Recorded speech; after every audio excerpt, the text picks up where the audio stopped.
Assalamualaikum warahmatullahi wabarakatuh.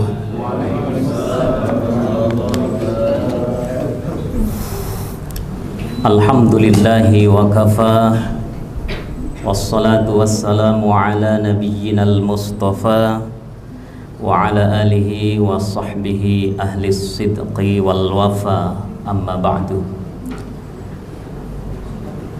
Jamaah para pemirsa program KIS Kantor Kementerian Agama Kota Yogyakarta yang berbahagia, alhamdulillah kita panjatkan puji syukur kehadirat Allah Ta'ala atas segala limpahan nikmat dan karunia-Nya. Salawat dan salam tidak lupa selalu kita sanjungkan keharibaan uswah hasanah kita Nabiullah Muhammad sallallahu alaihi wasallam, keluarga, sahabat dan juga para pengikutnya yang setia. Jamaah yang berbahagia, pada kesempatan sore hari ini kita akan melanjutkan kajian dari kitab Al-Arba'in An-Nawawiyah. Pada kesempatan ini kita akan mengulas 3 riwayat hadis, hadis ketiga, keempat, dan kelima. Hadis yang ketiga, An Abi Abdurrahman Abdullah ibn Umar ibn al-Khattab radhiyallahu anhuma qala. Hadis ini diriwayatkan dari Abu Abdurrahman Abdullah bin Umar bin Khattab radhiyallahu anhuma. Ia berkata, mengapa di sini disebut radhiyallahu anhuma? Karena selain mendoakan Ibnu Umar yang meriwayatkan hadis ini, juga mendoakan ayahandanya, yaitu Umar bin Khattab. Maka dengan redaksi radhiyallahu anhuma. Sami'tu Rasulullah sallallahu alaihi wasallam yaqulu. Saya pernah mendengar Rasulullah bersabda. Ini kata Ibnu Umar, seorang sahabat Nabi yang dikenal begitu dekat dengan Rasulullah. Bahkan salah satu di antara sahabat yang paling banyak meriwayatkan hadis selain Abu Hurairah, di antaranya Abdullah bin Umar ini. Buniyal Islamu ala khamsin. Islam itu dibangun di atas 5 pondasi. Syahadati alla ilaha illallah, yaitu bersaksi bahwa tiada Tuhan yang berhak disembah selain Allah, wa anna Muhammadar Rasulullah, dan bersaksi bahwa Muhammad adalah utusan Allah, wa iqamis shalah, menegakkan salat, wa itaiz zakah, menunaikan zakat, wa hajjil baiti, dan melaksanakan ibadah haji, wa saumi ramadhana, dan menunaikan puasa Ramadan. Rawahul Bukhari wa Muslim. Hadis ini diriwayatkan oleh Imam Bukhari dan Imam Muslim. Maka merupakan hadis dengan tingkat kesohihan yang paling tinggi. Jamaah rahimakumullah, hadis ini berbicara tentang salah satu aspek dari agama kita, yaitu aspek Islam. Pada hadis sebelumnya telah diterangkan bahwa di dalam agama kita ada 3 aspek ajaran pokok, yaitu iman, Islam, dan ihsan. Iman meniscayakan keyakinan yang teguh, tertancap di dalam jiwa kita sebagai identitas kita seorang mukmin. Islam lebih pada aspek amaliyah, syariat, dan ihsan terejawantahkan di dalam aspek akhlak dan moralitas. Ini adalah trilogi ajaran agama: iman, Islam, dan ihsan. Iman biasanya dipelajari dalam ilmu tauhid, ilmu akidah. Islam di dalam syariat, operasionalisasinya di dalam ilmu fikih. Ihsan dipelajari dalam ilmu akhlak atau juga ilmu tasawuf. Itu adalah trilogi ajaran agama. Nah, pada hadis ini Rasulullah menerangkan tentang salah satu aspek agama, yaitu Islam, bahwa ukuran keislaman seseorang, dan ini yang kemudian melatar belakangi kita mengenal ada rumusan rukun Islam, ya hadis ini. Kita semua sudah hafal sejak di bangku TK bahwa rukun Islam ada 5: syahadat, sholat, zakat, puasa, haji.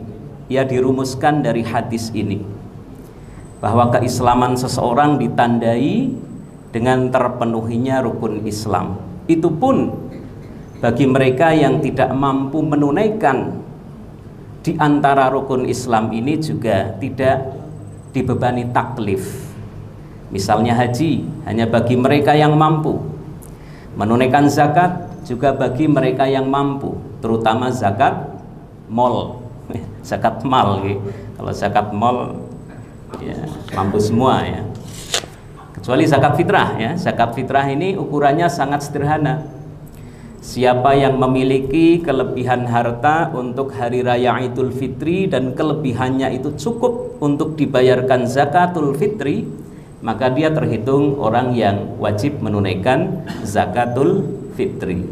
Tapi kalau zakat mal, apalagi sekarang dengan kenaikan harga emas, kalau patokan zakat profesi misalnya dari emas, ini menjadi satu hal yang tidak semua orang bisa menunaikannya. Jadi agama mudah, dan Allah tidak membebani kita dengan sesuatu yang di luar batas kemampuan kita.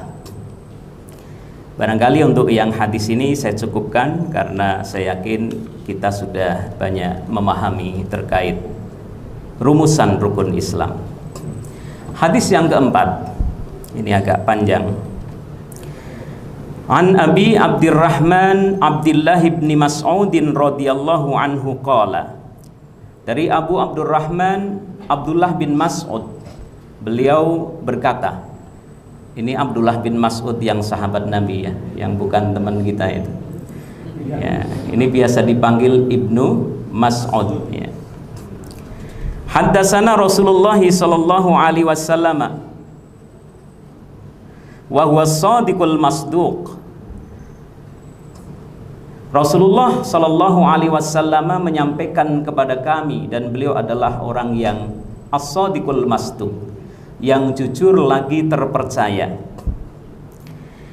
Inna ahadakum yujma'u khalquhu fi batni ummihi arba'ina yauman nutfah. Sesungguhnya setiap kalian dikumpulkan penciptaannya di perut ibunya sebagai nutfah atau setetes mani selama 40 hari. Tsumma yakunu 'alaqatan misla dzalik.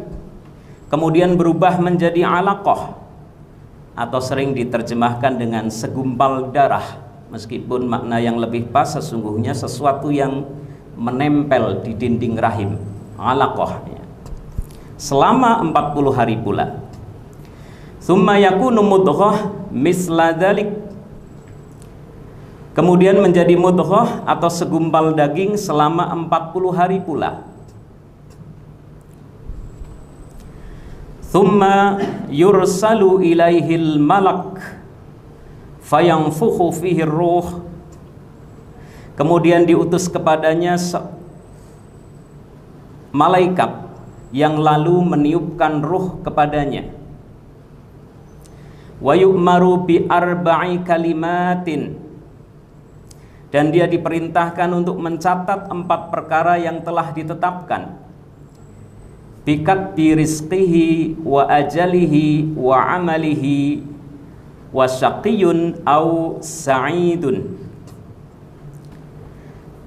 yaitu menetapkan rizkinya, ajalnya, amalnya, kesengsaraan atau kebahagiaannya. Fa wallahilladzi la ilaha illa ghairuhu inna ahadakum la ya'malu bi amali ahlil jannah hatta ma yakunu bainahu wa bainaha illa dhira'un. Demi Allah yang tidak ada ilah selainnya, sesungguhnya di antara kalian ada yang melakukan perbuatan ahli surga hingga jarak antara dirinya dan surga tinggal sehasta. Akan tetapi telah ditetapkan baginya ketentuan, dia melakukan perbuatan ahli neraka, maka masuklah ia ke dalam neraka. Wa inna ahadakum la ya'malu bi amali ahlin nar hatta ma yakunu bainahu wa bainaha illa dhira' fayasbiqu alaihil kitab fayamalu bi amali ahlil jannah fayadkhuluha. Sesungguhnya di antara kalian ada pula yang melakukan perbuatan ahli neraka hingga jarak antara dirinya dengan neraka tinggal sehasta, akan tetapi telah ditetapkan baginya ketentuan, dia melakukan perbuatan ahli surga, maka masuklah dia ke dalam surga. Jamaah sekalian yang dirahmati Allah, di dalam hadis ini Rasulullah menerangkan kepada kita salah satu dari fase kehidupan kita yang telah kita lalui.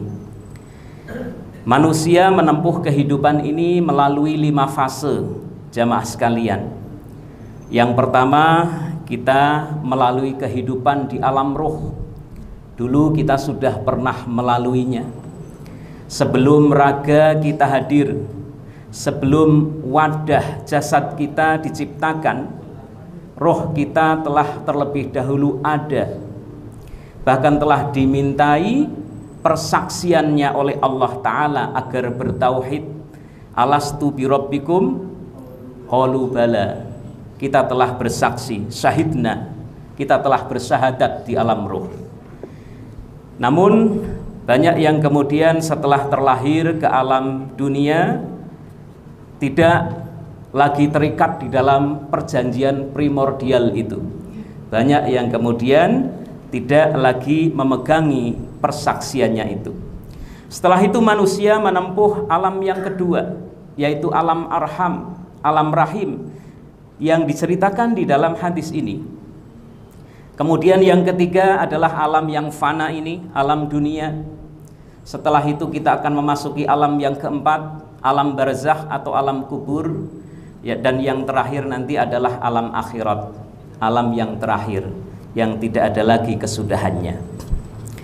Di dalam hadis ini Rasulullah Shallallahu Alaihi Wasallam menerangkan bahwa di alam arham, di alam rahim, bermula dari setetes nutfah.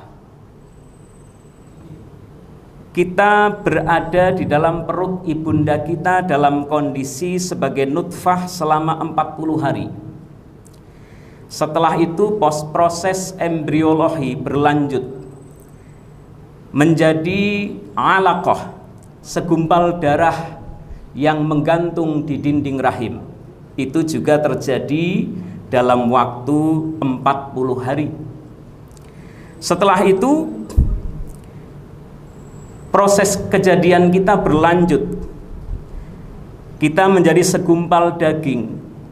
Kemudian selanjutnya akan dibentuk menjadi rupa yang sempurna sebagai anak manusia. Itu juga bisa kita baca di surat Al-Mu'minun.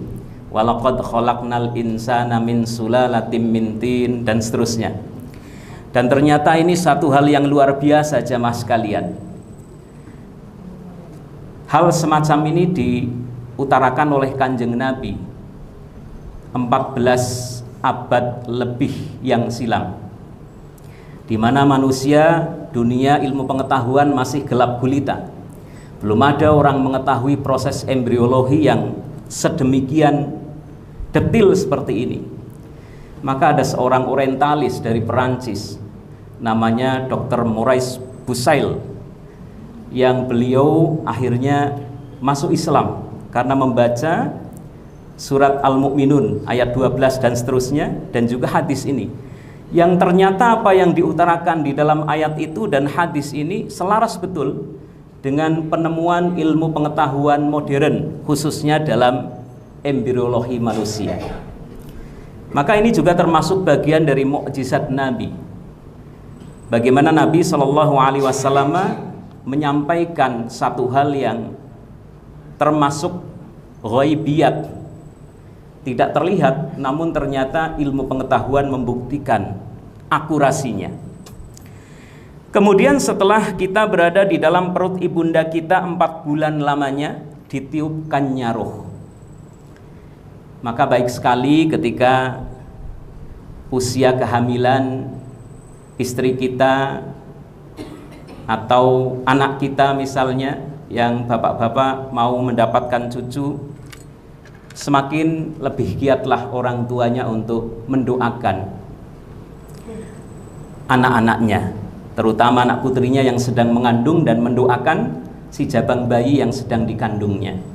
Maka kearifan tradisi Islam juga di sana ada tradisi ngapati ya, ketika 4 bulan itu diajak berdoa bersama. Sesungguhnya juga landasan pemikirannya dari ketika ditiupkan roh pada usia kehamilan 4 bulan, dan di situ ditetapkan ketetapan Allah, rizkinya, ajalnya, sa'idun au saqiyun ya, apakah dia bahagia atau celaka.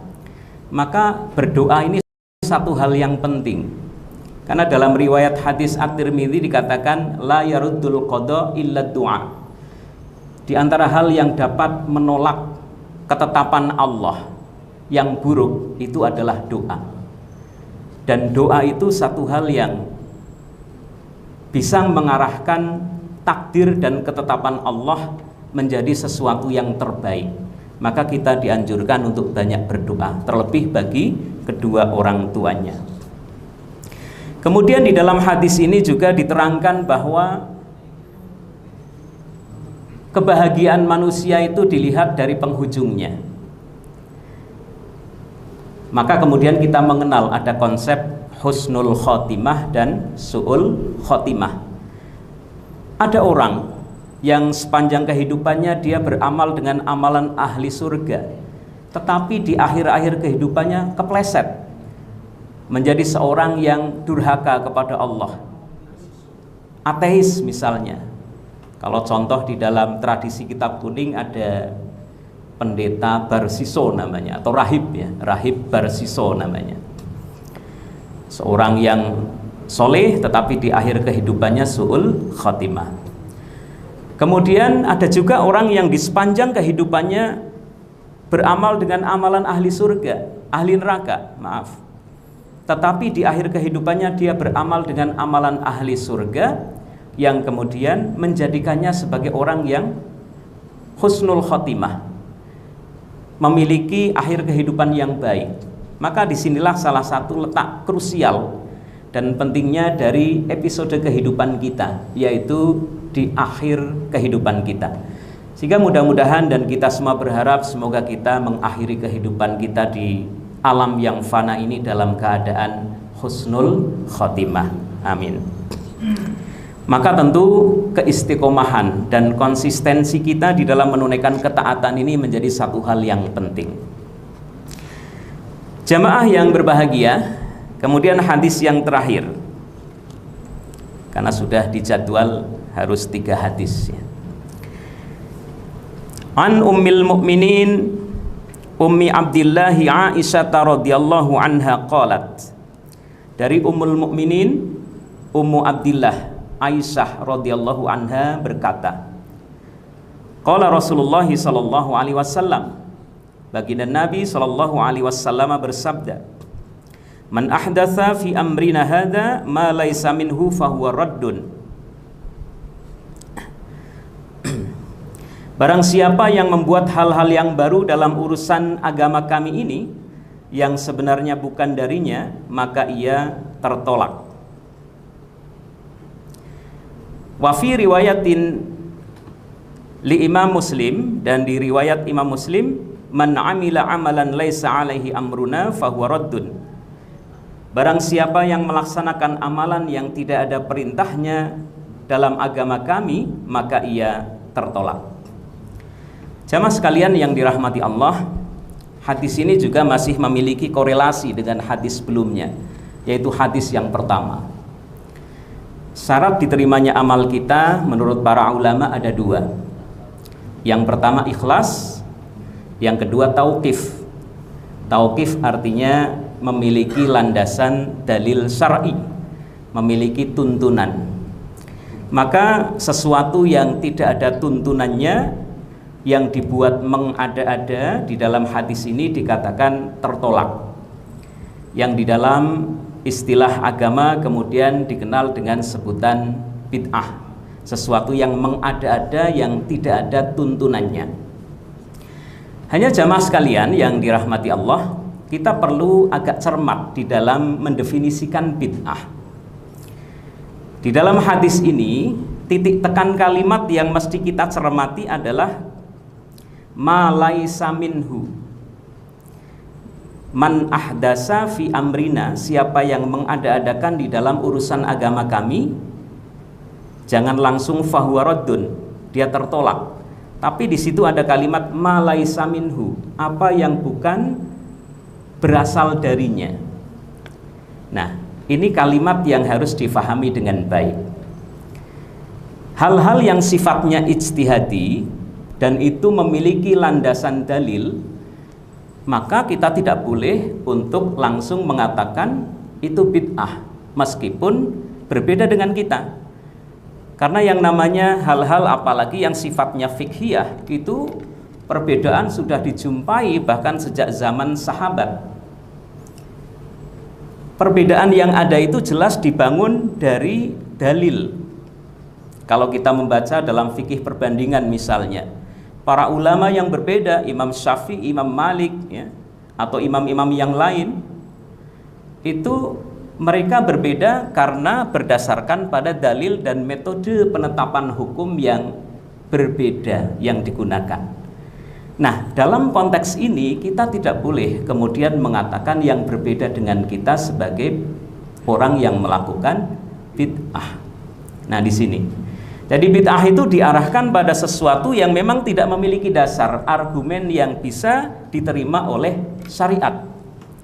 Argumen di dalam fikih misalnya yang kita ketahui, yang disepakati ada 4, Al-Quran, hadis, ijma' dan qiyas. Kemudian al-mukhtalaf yang diperselisihkan, di sana ada saddud dhara'i, ada maslahah mursalah, ya, ada istishab dan seterusnya. Sehingga untuk mendiagnosis satu hal itu dikatakan sebagai bid'ah, itu mestinya dilakukan oleh mereka yang memang memahami betul bagaimana metode istimbatul ahkam. Saya akhiri kisah pada kesempatan sore hari ini dengan nukilan dari Imam Asy-Syafi'i terkait dengan hadis ini, yang disebutkan di dalam kitab Manaqib Imam Syafi'i yang disusun oleh Imam Al-Baihaqi. Alhamdulillah saya masih agak ingat redaksinya. Ma uhdisa yukhalifu kitaban aw sunnatan aw ijma'an fahadihi bid'atun madmumatun. Al-muhdasatu bidharbani, hal yang diadakan itu ada 2. Ma uhdisa yukhalifu kitaban aw sunnatan aw ijma'an fahadihi bid'atun madmumatun. Apa yang diadakan dan itu menyelisihi kitab Allah, sunnah nabinya, dan ijma' para ulama, maka itu adalah bid'ah yang tercela. Wa ma uhditsa minal khair, dan apa yang diadakan dari hal yang baik, la yukhalifu syai'an minal kitabi awis sunnati awil ijma' fahadhihi bid'atun ghairu madmumah. Apa yang diadakan sebagai sebuah kreasi yang sifatnya maslahah, ya, yang itu tidak menyelisihi kitabullah, sunnah nabinya, dan kesepakatan ulama, maka itu tidak dikatakan sebagai bid'ah yang dicela tadi. Dan banyak di sekeliling kita sesuatu yang baru di zaman Nabi tidak diadakan, termasuk sholat tarawih selama sebulan full kan di zaman Nabi juga tidak dilakukan berjamaah di masjid kan. Nabi hanya keluar beberapa malam, setelah itu para sahabat sholat sendiri.